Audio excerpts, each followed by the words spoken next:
Hello friends, ಇವತ್ತಿನ ಸಂಚಿಕೆಯಲ್ಲಿ ಏನಾಯಿತು ಅಂತ ನೋಡ್ಕೊಂಡು ಬರೋಣ ಬನ್ನಿ. ಶ್ರೀನಿವಾಸ್ಗೆ ರೌಡಿ ಚಾಕುನ ಚುಚ್ಚಬೇಕು ಅನ್ನುವಾಗ ಪ್ರೇಮ ಬಂದು ಅವನ ಕೈನ ಹಿಡ್ಕೊಂಡು ಅವ್ರ ಕಣ್ಣಿಗೆ ಮರಳನ್ನು ಎರಚಿ ಕಲ್ಲಿಂದ ಹೊಡೆದು ಶ್ರೀನಿವಾಸನ ಕರ್ಕೊಂಡು ಎಸ್ಕೇಪ್ ಆಗ್ತಾಳೆ. ಏಯ್ ಹೇಳೋ, ಅವ್ರನ್ನ ಹಿಡಿಯೋಣ ನಡೆಯೋ ಅಂತ ರೌಡಿಗಳು ಅಲ್ಲಿಂದ ಬರ್ತಾರೆ. ಈಚೆ ಪ್ರೇಮ ಶ್ರೀನಿವಾಸ್ ಓಡಿ ಬರ್ತಿರ್ತಾರೆ. ಸ್ವಲ್ಪ ದೂರ ಬಂದ ಮೇಲೆ ಶ್ರೀನಿವಾಸ್, ನನ್ನ ಕೈನಲ್ಲಿ ಆಗ್ತಿಲ್ಲಮ್ಮ, ನನ್ನ ಇಲ್ಲೇ ಬಿಟ್ಟು ಹೋಗ್ತಾ ಇರು, ಹೇಗಿದ್ರು ಆ ದಾಮಿನಿ ನನ್ನ ಜೀವ ಸಹಿತ ಉಳಿಸಲ್ಲ, ನನ್ನ ಕೈಲಿ ಆಗಲ್ಲಮ್ಮ, ನನ್ನ ಇಲ್ಲೇ ಬಿಟ್ಬಿಡು, ನೀನು ಹೋಗು, ನೀನು ಪ್ರಾಣನಾದರೂ ಉಳಿಸ್ಕೊ ಮಗಳೇ, ಹೋಗು ಹೋಗು ಅಂತಾರೆ ಶ್ರೀನಿವಾಸ್. ಮಾವ, ಈಗ ಈ ಮಾತನ್ನು ಹೇಳಬೇಡಿ, ದಯವಿಟ್ಟು ಧೈರ್ಯ ತಗೊಳ್ಳಿ. ನೀವು ಇಷ್ಟು ದಿನ ಆದಮೇಲೆ ವಾಪಸ್ ಬಂದಿರೋದು ಸಾಯೋದಿಕ್ಕಲ್ಲ, ಗೆದ್ದು ಬರೋದಕ್ಕೆ. ನೀವು ನಿಮ್ಮ ಹೆಂಡತಿ ನಂಬಿಕೆನ ಗಳಿಸಬೇಕು, ನಿಮ್ಮ ಮಕ್ಕಳಿಗೆ ಅಪ್ಪನ ಪ್ರೀತಿ ಸಿಗಬೇಕು ಮಾವ. ದಯವಿಟ್ಟು ಧೈರ್ಯ ಗೆಡಬೇಡಿ, ನೀವು ನಿಮ್ಮ ಕುಟುಂಬನ ಸೇರಲೇಬೇಕು, ದಯವಿಟ್ಟು ಬನ್ನಿ ಮಾವ ಅಂತಾಳೆ ಪ್ರೇಮ. ಹಾಂ ಅಂತ ಶ್ರೀನಿವಾಸ್ ಬರ್ತಾರೆ. ರೌಡಿಗಳು ಓಡಿ ಬರ್ತಿರ್ತಾರೆ. ಈಚೆ ಮಹಾದೇವ ಅಮ್ಮನ ಕಾಲನ್ನು ಒತ್ತುತ್ತಾ, ಅಮ್ಮ ನೋವು ಕಮ್ಮಿ ಆಯಿತಾ, ಇಲ್ಲ ಒಸಿ ಜೋರಾಗಿ ಒತ್ತಲ ಅಂತಾನೆ. ಬೇಡ ಮಗನೆ, ನಿನ್ನ ಕೈ ಸೋಕಿದ್ರೇ ಸಾಕು, ನೋವು ಮಾಯಾದ ಹಾಗೆ ಅನಿಸುತ್ತೆ. ಮಹಾದೇವು, ಕಾವ್ಯ ಓದಿಗಾಗಿ, ಅವಳ ಭವಿಷ್ಯಕ್ಕಾಗಿ ನೀನು ಇಷ್ಟೊಂದು ಕಷ್ಟಪಟ್ಟಿದ್ಯಾ ಅಂತ ನೆನೆಸ್ಕೊಂಡ್ರೆ ನನ್ನ ಕಣ್ತುಂಬಿ ಬರುತ್ತೆ. ನಿಜವಾಗ್ಲೂ ನೀನಂಥ ಮಗನ್ನ ಪಡೆಯೋದಕ್ಕೆ ನಾನು ತುಂಬ ಪುಣ್ಯ ಮಾಡಿದ್ದೆ ಅಂತಾರೆ ಕಲ್ಯಾಣಿ. ಅಯ್ಯೋ, ಇದರಲ್ಲಿ ತ್ಯಾಗ ಎಲ್ಲಿ ಬಂತು ಬಿಡಮ್ಮ, ಒಬ್ಬ ಗಂಡನಾಗಿ ಹೆಂಡತಿ ಆಸೆನ ಈಡೇರಿಸೋದು ನನ್ನ ಕರ್ತವ್ಯ ಅಷ್ಟೇ ಅಂತಾನೆ ಮಹಾದೇವ. ಆಗ ದಾಮಿನಿ ಬಂದು, ಅಕ್ಕ ಮಗ ಬಂದಿದ್ದಾನೆ ಅಂತ ಇಬ್ಬರು ಮಾತಲ್ಲೇ ಮುಳುಗಿ ಹೋಗಿದ್ದೀರಾ, ಬನ್ನಿ ಒಂದು ಸ್ವಲ್ಪ ಏನಾದರೂ ತಿನ್ನುವಿರಂತೆ, ಬನ್ನಿ ಅಕ್ಕ ಅಂತಾಳೆ ದಾಮಿನಿ. ನೀನು ಬಂದ್ಬಿಟ್ಯಾ ಅಂತ ಮಹಾದೇವನಿಗೆ ಹೇಳಿ ಕಲ್ಯಾಣಿ ಹೋಗ್ತಾರೆ. ಆಗ ಶ್ರೀಧರ್ ಬಂದು, ಮಹಾದೇವ, ಕೆಲವು ದಿನಗಳಿಂದ ನಿನ್ನ ಹತ್ರ ಒಂದು ವಿಷಯ ಕೇಳಬೇಕು ಅಂದ್ಕೊಂಡಿದ್ದೀನಿ. ಇಷ್ಟೆಲ್ಲ ಆಯ್ತಲ್ಲ, ಈಗಲಾದರೂ ನಿನ್ನನ್ನು ಕಾವ್ಯ ಗಂಡ ಅಂತ ಮನಸ್ಫೂರ್ತಿಯಾಗಿ ಒಪ್ಕೊಂಡಿದ್ದಾಳೋ ಇಲ್ವೋ ಅಂತಾರೆ. ಅದೆಲ್ಲ ನನಗೆ ಗೊತ್ತಿಲ್ಲ ಚಿಕ್ಕಪ್ಪ, ಅವಳು ನನ್ನ ಒಪ್ಕೋತಾಳೋ ಇಲ್ವೋ ಅನ್ನೋದಕ್ಕಿಂತ ಅವಳ ಕನಸು ನನಗೆ ಮುಖ್ಯ ಆಗಿತ್ತು. ಅದಕ್ಕೆ ಅದನ್ನು ಈಡೇರಿಸಬೇಕು ಅಂತ, ಅವಳಿಗೆ ಸಪೋರ್ಟ್ ಮಾಡಬೇಕು ಅಂತ ನಾನು ನಿರ್ಧಾರ ಮಾಡಿದೆ. ಅದನ್ನು ಬಿಟ್ಟರೆ ಅವಳು ನನ್ನ ಒಪ್ಕೊಳ್ಳಿ, ಪ್ರೀತಿ ಮಾಡಲಿ ಅನ್ನೋ ಯಾವ ಸ್ವಾರ್ಥನೂ ಇರಲಿಲ್ಲ ಅಂತಾನೆ ಮಹಾದೇವ. ಗಂಡ ಹೆಂಡತಿ ಅಂದಮೇಲೆ ಪ್ರೀತಿ ಅನುಬಂಧ ಇರಲೇಬೇಕಲ್ವ ಮಹಾದೇವ ಅಂತಾರೆ ಶ್ರೀಧರ. ಚಿಕ್ಕಪ್ಪ, ಅವಳು ಆಕಾಶ, ನಾನು ಭೂಮಿ, ಭೂಮಿ ಮೇಲೆ ನಿಂತ್ಕೊಂಡು ಆಕಾಶನ ನೋಡಿಕೊಂಡು ಪ್ರೀತಿ ಮಾಡ್ಬೋದು ಅಟ್ಟೆಯ. ಅದನ್ನು ಬಿಟ್ಟು ಯಾರಾದರೂ ಮೇಲಕ್ಕೆ ಹಾರಿ ಅದನ್ನು ಮುಟ್ಟೋಕಾಯ್ತದ, ಅಂದ್ಕೊಂಡಿದ್ದನ್ನು ಸಾಧಿಸ್ಲಲ್ಲ, ನನಗದೇ ಖುಷಿ ಬಿಡಿ ಅಂತಾನೆ ಮಹಾದೇವ. ಆಗ ಕಾವ್ಯ ಮಹಾದೇವ ಮಹಾದೇವ ಅಂತ ಕರೀತಾ, ಬೇಗ ಬಾ, ನನ್ನ ಜೊತೆ ಹೊರಗಡೆ ಹೋಗಬೇಕು ಅಂತಾಳೆ. ಏನಾಯಿತು ಕಾವ್ಯ, ಯಾಕೆ ಇಷ್ಟೊಂದು ಗಾಬರಿ ಆಗಿದೆಯಾ ಅಂತಾನೆ ಮಹಾದೇವ. ಬೇಗ ಬಾ ಅಂತ ಕಾವ್ಯ ಹೋಗ್ತಾಳೆ. ಚಿಕ್ಕಪ್ಪ ಬಂದೆ ಇರಿ ಅಂತ ಮಹಾದೇವನು ಹೋಗ್ತಾನೆ. ಈಚೆ ದಾಮಿನಿ ಬೆಳಿಗ್ಗೆಯಿಂದ ಏನೂ ತಿಂದಿಲ್ಲ, ಸುಸ್ತಾಗಿಬಿಡ್ತೀರಾ ಅಕ್ಕ ಅಂತ ತಿಂಡಿನ ಬಡಿಸ್ತಾಳೆ. ಆಗ ಮಹೇಶ್ವರಿ ಬಂದು, ಹೌದಕ್ಕ, ದಾಮಿನಿ ಹೇಳ್ತಿರೋದು ನಿಜ, ಮೊದಲು 2 ತುತ್ತು ತಿನ್ನಿ ಅಂತಾಳೆ. ನಿಜವಾಗ್ಲೂ ಹೇಳ್ತೀನಿ, ಇತ್ತೀಚೆಗೆ ಬಂದಿರೋ ನನ್ನಿಂದ ಹಿಡಿದು ನಿಮ್ಮ ನೆರಳು ಥರ ಇರೋ ಮಹೇಶ್ವರಿ ಅಕ್ಕನ ತನಕ ನಮ್ಮೆಲ್ಲರಿಗೂ ನಿಮ್ಮನ್ನು ಕಂಡ್ರೆ ತುಂಬ ಪ್ರೀತಿ ಅಕ್ಕ ಅಂತಾಳೆ ದಾಮಿನಿ. ಆಗ ಕಲ್ಯಾಣಿ ಮಹೇಶ್ವರಿನ ನೋಡಿ ನಗ್ತಾರೆ. ನಿಮಗೆ ಹುಷಾರಿಲ್ವಲ್ಲ, ಎಲ್ಲರೂ ಪ್ರಪಂಚನೇ ಮುಳುಗೋಯ್ತು ಅನ್ನೋ ತರಹ ಆಡ್ತಿದ್ರು ಗೊತ್ತಾ ಅಕ್ಕ, ನಿಮ್ಗೆ ಏನಾದರೂ ಆದರೆ ಇಡೀ ಮನೆಯೇ ಕತ್ಲಲ್ಲಿ ಮುಳುಗೋಗುತ್ತೆ, ನಮಗೆಲ್ಲ ನೀವೇ ಅಲ್ವಾ ಅಕ್ಕ ದಾರಿ, ಒಂದು ತುತ್ತು ತಿನ್ನಿ ಅಕ್ಕ ಅಂತಾಳೆ ದಾಮಿನಿ. ನನಗೇನೂ ಹುಷಾರಿಲ್ಲ, ಹಾಗಾಗಿ ನಾನೇನು ತಿಂದಿಲ್ಲ, ಆದರೆ ನೀನು ಪಾಪ ಬೆಳಿಗ್ಗೆಯಿಂದ ನನ್ನ ಜೊತೆನೇ ಇದೆಯಾ, ನೀನು ಊಟ ತಿಂಡಿ ಏನೂ ಮಾಡಿಲ್ಲ ಅಲ್ವಾ ದಾಮಿನಿ ಅಂತಾರೆ ಕಲ್ಯಾಣಿ. ಅಯ್ಯೋ ನಂದೇನಕ್ಕ, ಆಮೇಲೆ ತಿಂದ್ರಾಯ್ತು, ನೀವು ತಿನ್ನಿ ಅಂತಾಳೆ ದಾಮಿನಿ. ಹಾಗಲ್ಲ ದಾಮಿನಿ, ನನ್ನ ಜೊತೆಲಿದ್ದವರು ಹಸ್ಕೊಂಡಿದ್ರೆ ನನ್ನ ಗಂಟ್ಲಲ್ಲಿ ಊಟನಾದರೂ ಹೇಗಿಳಿಯುತ್ತೆ ಹೇಳು, ಅದು ಅಲ್ಲದೆ ಪಾಪ ನೀನು ಎಷ್ಟು ಪ್ರೀತಿಯಿಂದ ಬಡಿಸಿದ್ಯಾ, ಹಾಗಾಗಿ ಮೊದಲಿನ ತುತ್ತು ನಿನಗೆ ಅಂತಾರೆ ಕಲ್ಯಾಣಿ. ಶಾಕ್ನಿಂದ ದಾಮಿನಿ, ಅಯ್ಯೋ ಬೇಡ ಅಕ್ಕ, ನನಗೇನು ಹಸಿವಿಲ್ಲ, ನೀವು ತಿನ್ನಿ ಅಕ್ಕ, ನೀವು ತಿನ್ನಿ ಅಂತಾಳೆ. ಯಾಕೆ ದಾಮಿನಿ, ನಾನು ಹಸ್ಕೊಂಡಿದ್ದೀನಿ ಅಂತ ನೀನು ಎಷ್ಟು ಪ್ರೀತಿಯಿಂದ ಈ ಉಪ್ಪಿಟ್ಟನ್ನು ಮಾಡಿದ್ಯಾ, ನೀನು ನನ್ನ ಬಗ್ಗೆ ಅಷ್ಟೊಂದು ಕಾಳಜಿ ವಹಿಸ್ತಿದ್ಯಾ, ಹೀಗಿರಬೇಕಾದ್ರೆ ನಾನು ನಿನ್ನ ಬಗ್ಗೆ ಯೋಚನೆ ಮಾಡದೆ ಹೋದರೆ ಆ ಭಗವಂತ ಮೆಚ್ತಾನ, ನೀನೇ ಹೇಳು, ಏನು ಹೇಳ್ತೀಯ ಮಹೇಶ್ವರಿ, ನಾನು ಹೇಳ್ತಿರೋದು ಸರಿ ಇದೆ ಅಲ್ವಾ ಅಂತಾರೆ ಕಲ್ಯಾಣಿ. ಹೌದಕ್ಕ ಹೌದು ಅಂತಾಳೆ ಮಹೇಶ್ವರಿ. ದಾಮಿನಿ, ಮೊದಲನೇ ತುತ್ತು ನೀನು ತಿಂದರೆ ನನಗೂ ಆಯಸ್ ಜಾಸ್ತಿ ಆಗುತ್ತೆ, ತಗೋ ಅಂತಾರೆ ಕಲ್ಯಾಣಿ. ನಾನು ಇದರಲ್ಲಿ ಏನಾದರೂ ಬೆಳೆಸಿದ್ದೀನಿ ಅಂತ ಅನುಮಾನ ಬಂದಿದೆಯಾ ಇವಳಿಗೆ, ಯಾಕೆ ಹೀಗಾಡ್ತಿದ್ದಾಳೆ ಅಂತ ದಾಮಿನಿ ಯೋಚನೆ ಮಾಡ್ತಾ ಬಾಯಿನ ಕಳಿತಾಳೆ. ಕಲ್ಯಾಣಿ ಬಾಯಿಗೆ ಹಾಕ್ತಾರೆ. ಕಲ್ಯಾಣಿ ಫ್ಲ್ಯಾಶ್ ಬ್ಯಾಕ್ಗೆ ಹೋಗ್ತಾರೆ. ಈಚೆ ಹೊರಗಡೆ ಪ್ರೇಮ ಕಲ್ಯಾಣಿಗೆ ಕಾಯ್ತಾ ನಿಂತಿರ್ತಾಳೆ. ಕಲ್ಯಾಣಿ ಬಂದು, ಯಾಕಮ್ಮ ಇಲ್ಲಿ ನಿಂತಿದ್ಯಾ, ಬಾ ಒಳಗೆ ಅಂತಾರೆ. ಬೇಡ, ಅತ್ತೆ ಕಾವ್ಯ ನೋಡಿದರೆ ತೊಂದರೆ ಆಗುತ್ತೆ, ಆಮೇಲೆ ಅವಳು ಕೋಪ ಮಾಡಿಕೊಂಡು ಮನೇಲಿ ಜಗಳ ಆಗೋದಂತೂ ನನಗಿಷ್ಟ ಇಲ್ಲ ಅಂತಾಳೆ ಪ್ರೇಮ. ಅಯ್ಯೋ ಹುಚ್ಚಿ, ಅದಕ್ಕೆ ಇಲ್ಲಿ ನಿಂತಿದ್ಯಾ? ಸರಿ ಆಯಿತು ಹೇಳು, ಏನು ವಿಷಯ ಅಂತಾರೆ ಕಲ್ಯಾಣಿ. ಅತ್ತೆ ಇದನ್ನು ಹೇಗೆ ಹೇಳಬೇಕು ಅಂತಲೂ ನನಗೆ ಗೊತ್ತಾಗ್ತಿಲ್ಲ, ಹೇಳದೇ ಇದ್ದರೆ ತಪ್ಪಾಗುತ್ತೆ ಅಂತಾಳೆ ಪ್ರೇಮ. ಹೇಳು ಪ್ರೇಮ, ಏನು ವಿಷಯ ಅಂತಾರೆ ಕಲ್ಯಾಣಿ. ಅತ್ತೆ ಹೆಜ್ಜೆ ಹೆಜ್ಜೆಗೂ ನೀವು ತುಂಬ ಹುಷಾರಾಗಿರಬೇಕು, ಅದರಲ್ಲೂ ಮುಖ್ಯವಾಗಿ ನೀವು ಕುಡಿಯೋ ನೀರು, ನೀವು ತಿನ್ನೋ ತಿಂಡಿ, ಊಟ ತಗೊಳ್ಳೋ ಮಾತ್ರೆ ಎಲ್ಲದರಲ್ಲೂ ಎಚ್ಚರಿಕೆಯಿಂದ ಇರಬೇಕು. ಮುಚ್ಕೊಂಡು ಯಾರನ್ನು ನಂಬೋದಕ್ಕೆ ಹೋಗಬೇಡಿ ಅತ್ತೆ ಅಂತಾಳೆ ಪ್ರೇಮ. ಪ್ರೇಮ ನೀನು ದಾಮಿನಿ ಬಗ್ಗೆ ಮಾತಾಡ್ತಿದ್ಯಾ ಅಲ್ವಾ ಅಂತಾರೆ ಕಲ್ಯಾಣಿ.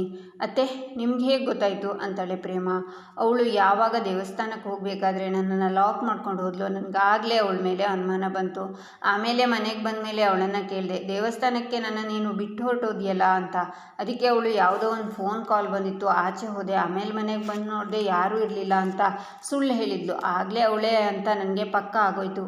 ಪ್ರೇಮ ವಯಸ್ಸಾಗಿದೆ ಅಂತ ನನ್ನ ಕಣ್ಣು ಮಂದ ಆಗಿರ್ಬೋದು, ಆದರೆ ಕಣ್ಮುಂದೆ ನಡೆಯೋ ಸತ್ಯಗಳು ನೋಡೋ ಕಣ್ಣೋಟ ಇನ್ನೂ ಮಂಚಾಗಿಲ್ಲ.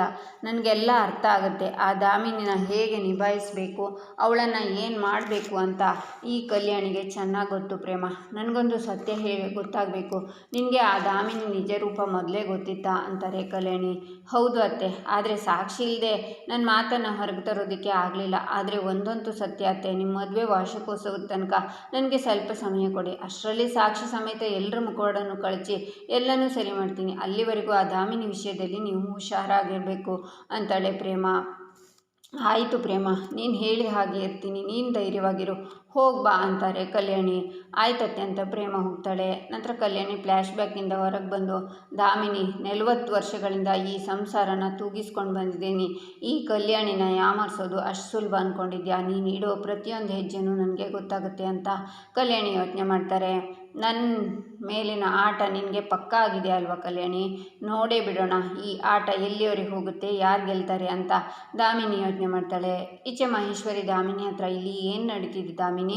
ಆ ಕಲ್ಯಾಣಿ ತಾನು ತಿನ್ನೋಕ್ಕೂ ಮುಂಚೆ ಮೊದಲನೇ ತುತ್ತನ್ನು ನಿನ್ನ ಬಾಯಿಗೆ ಇಡ್ತಾಳೆ, ಅದನ್ನು ನೋಡಿ ನನ್ನ ಎದೆನೇ ಒಡೆದೋದಾಗಾಯಿತು ಗೊತ್ತಾ ಅಂತಾಳೆ. ಏನೂ ಇಲ್ಲ ಮಹೇಶ್ವರಿ, ಆ ಕಲ್ಯಾಣಿಗೆ ನನ್ನ ಮೇಲೆ ಅನುಮಾನ ಬಂದಿದೆ, ಅದಕ್ಕೆ ಅವಳು ನನ್ನ ಬೇಯಲ್ಲ ಅಂತ ಮಾತಲ್ಲೇ ಟಾಂಟ್ ಕೊಟ್ಟಿದ್ದು ಅಂತಾಳೆ ದಾಮಿನಿ. ಕಲ್ಯಾಣಿಗೆ ಡೌಟ್ ಬಂದಿದೆಯಾ? ಅಯ್ಯೋ ದೇವರೇ ದಾಮಿನಿ, ಏನು ಮಾಡೋದು ದಾಮಿನಿ? ಒಂದು ವೇಳೆ ಅವಳೇನಾದರೂ ಪೊಲೀಸ್ ಸ್ಟೇಷನ್ನು ಅಂತ ಹೋದರೆ ಆಮೇಲೆ ನಮ್ಮ ಕತೆ ಏನು ದಾಮಿನಿ? ನಾವು ಸಿಕ್ಕಾಕೊಂಡು ಬಿಡ್ತೀವಿ ಅಂತಾರೆ ಮಹೇಶ್ವರಿ. ಮಹೇಶ್ವರಿ ಸುಮ್ಮನೆ ಇರು, ಎಲ್ಲದಕ್ಕೂ ಹೆದರ್ಕೋತಾ ಇರಬೇಡ. ಕಲ್ಯಾಣಿಗೆ ಅನುಮಾನ ಬಂದಿರ್ಬೋದು, ಆದರೆ ಅವಳ ಹತ್ರ ಯಾವುದೇ ಸಾಕ್ಷಿ ಪುರಾವೆಗಳಿಲ್ಲ. ನೆನ್ಪಿಟ್ಕೋ, ಈ ದಾಮಿನಿನ ಮೀರ್ಸೋಕೆ ಈ ಕಲ್ಯಾಣಿಯಿಂದಾಗಲಿ ಆ ಪ್ರೇಮೆಯಿಂದಾಗಲಿ ಅಥವಾ ಎಲ್ಲ ಗೊತ್ತಿರೋ ನಿನ್ನಿಂದಾಗಲಿ ಸಾಧ್ಯ ಇಲ್ಲ. ನಾನು ಅಷ್ಟು ಸುಲಭವಾಗಿ ಸಿಕ್ಕಾಕೊಳ್ಳೋಳಲ್ಲ, ಮೀನಲ್ಲ, ತಿಮಿಂಗಿಲ, ಡೋಂಟ್ ವರಿ, ನಾನೆಲ್ಲ ನೋಡ್ಕೋತೀನಿ ಅನ್ನುವಾಗ ದಾಮಿನಿಗೆ ಕಾಲ್ ಬರುತ್ತೆ. ಹಲೋ, ಮುಗಿತಾ ಅವನ ಕತೆ ಅಂತಾಳೆ ದಾಮಿನಿ. ಅದು ಶ್ರೀನಿವಾಸ್ ನಮ್ಮ ಕೈಯಿಂದ ತಪ್ಪಿಸ್ಕೊಂಡು ಬಿಟ್ಟ ಮೇಡಮ್ ಅಂತಾನೆ ರೌಡಿ. What, escape ಆದ್ನಾ? ಏಯ್, ನೀವೆಲ್ಲರೂ ಸೇರಿ ಒಬ್ಬ ಮುದುಕನ ಹಿಡ್ಕೊಳ್ಳೋಕೆ ಆಗಲಿಲ್ವಾ? ಹೇಗೋ ತಪ್ಪಿಸ್ಕೊಂಡ ಅವನು ಅಂತಾಳೆ ದಾಮಿನಿ. ಮೇಡಮ್, ನಾವು ಇನ್ನೇನು ಅವನಿಗೆ ಚಾಕು ಚುಚ್ಚಬೇಕು ಅಷ್ಟರಲ್ಲಿ ಒಂದು ಹುಡುಗಿ ಬಂದ್ಲು ಮೇಡಮ್. ಆ ಹುಡುಗಿ ನಮ್ಮ ಕಣ್ಣಿಗೆ ಮಣ್ಣೆರಚಿ ಓಡ್ ಬಂದ್ಲು ಮೇಡಮ್. ನಾವು ಅವ್ರ ಹಿಂದೆನೇ ಓಡ್ ಬಂದ್ವಿ, ಆದರೆ ಸಿಗಲಿಲ್ಲ ಮೇಡಮ್ ಅಂತಾನೆ ರೌಡಿ. ಪ್ರೇಮ, ಏಯ್, ಎಲ್ಲ ಕಡೆ ಹುಡುಕಿ ಈ ಊರನ್ನೇ ಜಾಲಾಡಿ ಅವನು ಈ ಊರು ದಾಟೋಕ್ಕೂ ಮುಂಚೆ ನನ್ನ ಕೈಗೆ ಸಿಕ್ಕಾಕಬೇಕು, ಇಲ್ಲ ಅಂದರೆ ನಿಮ್ಮನ್ನು ಯಾರನ್ನು ಸುಮ್ಮನೆ ಬಿಡಲ್ಲ, ಹೂತಾಕ್ಬಿಡ್ತೀನಿ, ಹೋಗಿ ಹುಡುಕ್ರೋ ಅಂತ ದಾಮಿನಿ ಕಾಲ್ ಕಟ್ ಮಾಡ್ತಾಳೆ. ಏನಾಯಿತು ದಾಮಿನಿ? ಯಾರ ಫೋನಲ್ಲಿ ಯಾರು ಮತ್ತೆ ಏನು ಮಾಡಿದ್ರು ಅಂತಾರೆ ಮಹೇಶ್ವರಿ. ಪ್ರೇಮ, ಆ ಹಾಳಾದ ಪ್ರೇಮನೆ ಮತ್ತೆ ನಮ್ಮ ದಾರಿಗೆ ಅಡ್ಡ ಬಂದಿದ್ದಾಳೆ. ಬೆಂಗಳೂರಿನಿಂದ ಬಂದು ಶ್ರೀನಿವಾಸನ ಅವಳು ದೇವಸ್ಥಾನದಿಂದ ಕರ್ಕೊಂಡು ಎಸ್ಕೇಪ್ ಆಗಿದ್ದಾಳಂತೆ ಅಂತಾಳೆ ದಾಮಿನಿ. ಏನು, ಪ್ರೇಮ ಅವರನ್ನು ಕಾಪಾಡಿದ್ಲಾ? ಹಾಗಾದರೆ ಇವಾಗ ಅವಳು ಶ್ರೀನಿವಾಸನ ಎಲ್ಲಿ ಕರ್ಕೊಂಡು ಹೋಗ್ಬೋದು ಅಂತಾರೆ ಮಹೇಶ್ವರಿ. ನನ್ನಿಂದ ಶ್ರೀನಿವಾಸನ ಕಾಪಾಡೋದಕ್ಕೆ ಆ ಪ್ರೇಮ ಶ್ರೀನಿವಾಸನ ಇಡೀ ಭೂಮಿಲಿ ಎಲ್ಲಿ ಕರ್ಕೊಂಡು ಹೋಗ್ತಾಳೆ ಅಂತ ನಾನು ನೋಡ್ತೀನಿ ಅಂತ ದಾಮಿನಿ ಹೋಗ್ತಾಳೆ. ಈಚೆ ಪ್ರೇಮ ಶ್ರೀನಿವಾಸನ ಕಲ್ಯಾಣಿ ಮನೆಗೆ ಕರ್ಕೊಂಡು ಬರ್ತಾಳೆ. ಪ್ರೇಮ, ನನಗ್ಯಾಕೋ ತುಂಬ ಭಯ ಆಗ್ತಿದೆ. ಆ ದಾಮಿನಿ ರೌಡಿಗಳನ್ನು ಬಿಟ್ಟು ನನ್ನ ಹುಡುಕ್ಸಿದ್ದಾಳೆ, ಅವಳು ಜೀವ ಸಹಿತ ನನ್ನ ಬಿಡಲ್ಲ. ನಾನೇನಾದರೂ ಇಲ್ಲಿ ಸಿಕ್ಕಾಕೊಂಡು ಬಿಟ್ಟರೆ ನನ್ನಿಂದ ಸುಮ್ಮನೆ ಮನೆಯವರಿಗೂ ತೊಂದರೆ ಅಲ್ವೇನಮ್ಮ ಅಂತಾರೆ ಶ್ರೀನಿವಾಸ್. ಮಾವ, ನೀವು ಸಮಾಧಾನ ಮಾಡ್ಕೊಳ್ಳಿ, ಧೈರ್ಯವಾಗಿರಿ ಮಾವ. ಆ ದಾಮಿನಿ ಕಡೆಯವರು ಇಡೀ ಊರನ್ನೇ ಹುಡುಕ್ತಿರ್ತಾರೆ, ಆದರೆ ಈ ಜಾಗವನ್ನು ಬಿಟ್ಟು ಇಲ್ಲಿಗೆ ಮಾತ್ರ ಅವರು ಹುಡ್ಕೊಂಡು ಬರೋದಕ್ಕೆ ಸಾಧ್ಯನೇ ಇಲ್ಲ ಅಂತಾಳೆ ಪ್ರೇಮ. ಅದು ಹೇಗಮ್ಮ ಪ್ರೇಮ? ಇದೇ ಮನೇಲಿ ತಾನೇ ಆ ದಾಮಿನಿ ಇರೋದು ಅಂತಾರೆ ಶ್ರೀನಿವಾಸ್. ದೀಪದ ಕೆಳಗಡೆ ಕತ್ಲೆ ಇರುತ್ತೆ ಅಂತ ನೀವು ಕೇಳಿಲ್ವಾ ಮಾವ? ಸದ್ಯಕ್ಕೆ ನಿಮಗೆ ಸುರಕ್ಷಿತವಾದ ಜಾಗ ಅಂದರೆ ಅದು ಈ ಮನೆಯೇ, ಯಾಕಂದರೆ ನಿಮ್ಮನ್ನು ನಿಮ್ಮ ಸ್ವಂತ ಮನೆಯಲ್ಲೇ ಬಚ್ಚಿಟ್ಟಿದ್ದೀವಿ ಅಂತ ದಾಮಿನಿ ತನ್ನ ಕನಸು ಮನಸ್ಸಲ್ಲೂ ಅಂದ್ಕೊಂಡಿರಲಿಲ್ಲ ಅಂತಾಳೆ ಪ್ರೇಮ. ಹೌದಲ್ವಾ, ನೀನು ಹೇಳೋದೇನೋ ಸರಿ, ಆದರೂ ಒಳಗಡೆ ಕಲ್ಯಾಣಿ ಇದ್ದಾಳಲ್ಲಮ್ಮ ಅಂತಾಳೆ ಪ್ರೇಮ. ಮಾವಯ್ಯ, ಹುಲಿ ಬೋನಿಗೆ ಗೊತ್ತಿದ್ದು ನರಿ ಯಾವತ್ತೂ ಕಾಲಿಡಲ್ಲ. ಹಾಗೆ ಕಲ್ಯಾಣಿ ಅತ್ತೆ ಈ ಮನೇಲಿರೋ ತನಕ ಆ ದಾಮಿನಿ ಆಟ ಏನು ನಡೆಯಲ್ಲ. ನೀವು ಬನ್ನಿ, ತಲೆ ಕೆಡಿಸ್ಕೋಬೇಡಿ, ಯಾರ ಕಣ್ಣಿಗೂ ಬೀಳದೆ ಇರೋ ಹಾಗೆ ನಾವು ಮನೆಯೊಳಗೆ ಹೋಗೋಣ ಅಂತಾಳೆ ಪ್ರೇಮ. ನಂತರ ನಿಧಾನಕ್ಕೆ ಶ್ರೀನಿವಾಸನ ಕರ್ಕೊಂಡು ಬರುವಾಗ ಕಲ್ಯಾಣಿ ನೀರು ಕುಡಿತಾ ನಿಂತಿರ್ತಾರೆ. ಅವರನ್ನು ಶ್ರೀನಿವಾಸ್ ನೋಡ್ತಾರೆ. ಕಲ್ಯಾಣಿ ತಿರುಗುವಾಗ ಇಬ್ಬರು ಆಡ್ಕೋತಾರೆ. ಆಗ ಕಲ್ಯಾಣಿ ಆಚೆ ನೋಡಿ ಯಾರೋ ಅಲ್ಲಿ ಬಂದ ಹಾಗಾಯ್ತಲ್ಲ ಅಂತಾರೆ. ನಂತರ ಅಲ್ಲಿಂದ ಹೋಗ್ತಾರೆ. ಆಗ ಪ್ರೇಮ ನಿಧಾನಕ್ಕೆ ಶ್ರೀನಿವಾಸ್ ಕೈ ಹಿಡ್ಕೊಂಡು ಒಳಗಡೆ ಕರ್ಕೊಂಡು ಬರ್ತಾಳೆ. ಈಚೆ ಚೇತನ್ ರೌಡಿನ ಕಟ್ಟಾಕಿರ್ತಾನೆ. ಅಣ್ಣ ಬಿಟ್ಬಿಡೋಣ ಅಂತಾನೆ ರೌಡಿ. ಬಿಡ್ತೀನಿ ಇರೋ, ನಮ್ಮ ಭಾವ ಬರಲಿ, ಸರಿಯಾಗಿ ಬಿಡ್ತೀನಿ ಅಂತಾನೆ ಚೇತನ್. ಆಗ ಮಹಾದೇವ ಕಾವ್ಯ ಬರ್ತಾರೆ. ಚೇತನ್ ಏನಾಯಿತು, ಇವನು ಯಾರು ಅಂತಾನೆ ಮಹಾದೇವ. ಭಾವ, ಆ ಕಿಡ್ನಾಪರು ಇವನೇ, ನನ್ನ ಮದುವೆ ಮನೆಯಿಂದ ಕಿಡ್ನಾಪ್ ಮಾಡಿ ಬಚ್ಚಿಟ್ಟವನು ಇವನೇ ಅಂತಾನೆ ಚೇತನ್. ಆಗ ಮಹಾದೇವ ಅವನ್ನ ಹಿಡ್ಕೊಂಡು, ಏಯ್ ಮರುವಾದೆಯಿಂದ ಹೇಳ, ನಿನ್ನ ಹಿಂದೆ ನಿಂತ್ಕೊಂಡು ಆಟ ಆಡ್ತಿರೋ ಆ ಸೂತ್ರಧಾರಿ ಯಾರಲ್ಲ, ಅವತ್ತು ಮದುವೆ ಮಂಟಪದಿಂದ ಚೇತನ್ನೇ ಎತ್ತಕೊಂಡು ಹೋಗೋದಕ್ಕೆ ಹೇಳಿದ್ಯಾರು ಬೊಗಳ ಅಂತಾನೆ ಮಹಾದೇವ. ಯಾರೂ ಇಲ್ಲ ಅಣ್ಣ ಅಂತಾನೆ ರೌಡಿ. ಸತ್ಯ ಏನು ಅಂತ ಬಾಯಿ ಬಿಡದೆ ನಿನಗೆ ಬೇರೆ ದಾರಿ ಇಲ್ಲ, ಜೀವನದ ಮೇಲೆ ಆಸೆ ಇದ್ದರೆ ಸತ್ಯ ಬೊಗಳೋ ಅಂತಾನೆ ಚೇತನ್ ನಿನ್ನ ಕೈಗೆ ಏನಾಯಿತು ಅಂತಾನೆ ಮಹಾದೇವ. ಏನಿಲ್ಲ ಭಾವ, ಇವನ್ನ ಹಿಡಿಯೋಕೆ ಹೋದಾಗ ಆಗಿರೋ ಗಾಯ, ಈ ಸಲ ಇವನ್ನ ಹಿಡಿಲೇಬೇಕು ಅಂತ ತೀರ್ಮಾನ ಮಾಡಿ ಹಿಡಿದು ಹಾಕಿದ್ದೀನಿ ಅಂತಾನೆ ಚೇತನ್ ಮೊದಲು ಆಸ್ಪತ್ರೆಗೆ ಹೋಗಿ ಅದನ್ನು ತೋರಿಸ್ಕೊ. ಈ ನನ್ನ ಮಗನ ಹತ್ರ ಹೆಂಗೆ ಬಾಯಿ ಬಿಡಿಸ್ಬೇಕು ಅಂತ ನನಗೆ ಸಂದಾಗಿ ಗೊತ್ತದೆ ನೋಡು, ನೀನು ಮೊದಲು ಹೋಗು ಅಂತಾನೆ ಮಹಾದೇವ. ಹೌದು ಚೇತನ್, ನೀವು ಹೋಗಿ, ಮದುವೆ ಮನೇಲಿ ಆಗಿದ್ದ ಮೋಸ ಸಂಚು ಎಲ್ಲ ಬಯಲಿಗೆ ಬರುತ್ತೆ, ನಾವು ನೋಡ್ಕೋತೀವಿ, ನೀವು ಹೋಗಿ ಅಂತಾಳೆ ಕಾವ್ಯ. ಚೇತನ್ ಹೋಗ್ತಾನೆ. ಲೇ, ನನ್ನ ತಂಗಿ ಮೈ ಮುಟ್ಟದ ಅನ್ನೋ ಒಂದೇ ಒಂದು ಕಾರಣಕ್ಕೆ ಗರುಡನ ಕೈನ ಕತ್ತರಿಸಿದವನು ನಾನು. ಅಂಥದ್ರಾಗೆ ಅವಳ ಜೀವನದಲ್ಲಿ ಆಟ ಆಡಿದ ನಾಯಿಗಳನ್ನ ಸುಮ್ಮನೆ ಬಿಡ್ತೀನಿ ಅಂದ್ಕೊಂಡಿದ್ಯಾ? ನಿನಗೆ 2 ಆಯ್ಕೆ ಕೊಡ್ತೀನಿ ಅಂತಾನೆ ಮಹಾದೇವ. ಈಚೆ ದಾಮಿನಿ ಪ್ರೇಮ ಹತ್ರ ಶ್ರೀನಿವಾಸ್ ಎಲ್ಲಿದ್ದಾನೆ ಅಂತಾಳೆ. ಗರ್ಜಿಸುತ್ತಿದ್ದ ಹುಲಿ ಈಗ ಇಲಿ ತರಹ ಕುಯ್ ಕುಯ್ ಅಂತಿದೆ. ಅವರು ಎಲ್ಲಿರಬೇಕೋ ಅಲ್ಲಿ ಸುರಕ್ಷಿತವಾಗಿದ್ದಾರೆ. ಇದನ್ನು ಸವಾಲು ಅಂತಲೇ ತಿಳ್ಕೊ. ಸಾಧ್ಯ ಆದರೆ ಮಾವನ ಹುಡುಕಿ ತೋರಿಸು ಅಂತಾಳೆ ಪ್ರೇಮ. ನಿನ್ನ ಸವಾಲನ್ನು ನಾನು ಒಪ್ಕೋತೀನಿ. ಈ ಶ್ರೀನಿವಾಸ್ ಎಲ್ಲೇ ಅಡಗಿರಲಿ, ಒಂದೇ ಒಂದು ಸಲ ನನ್ನ ಕೈಗೆ ಸಿಗಲಿ, ಅವನು ಬದುಕೋಕೆ ಮಾತ್ರ ನಾನು ಬಿಡೋದಿಲ್ಲ ಅಂತ ದಾಮಿನಿ ಹೋಗ್ತಾಳೆ. ಇಲ್ಲಿಗೆ ಈ ಸಂಚಿಕೆ ಮುಕ್ತಾಯವಾಗುತ್ತೆ. ಮುಂದಿನ ಸಂಚಿಕೆಗಾಗಿ ನಮ್ಮ ಚಾನಲನ್ನು ನೋಡಿ, ಸಬ್ಸ್ಕ್ರೈಬ್ ಮಾಡಿ, ಲೈಕ್ ಮಾಡಿ, ಸಪೋರ್ಟ್ ಮಾಡೋದನ್ನು ಮರಿಬೇಡಿ.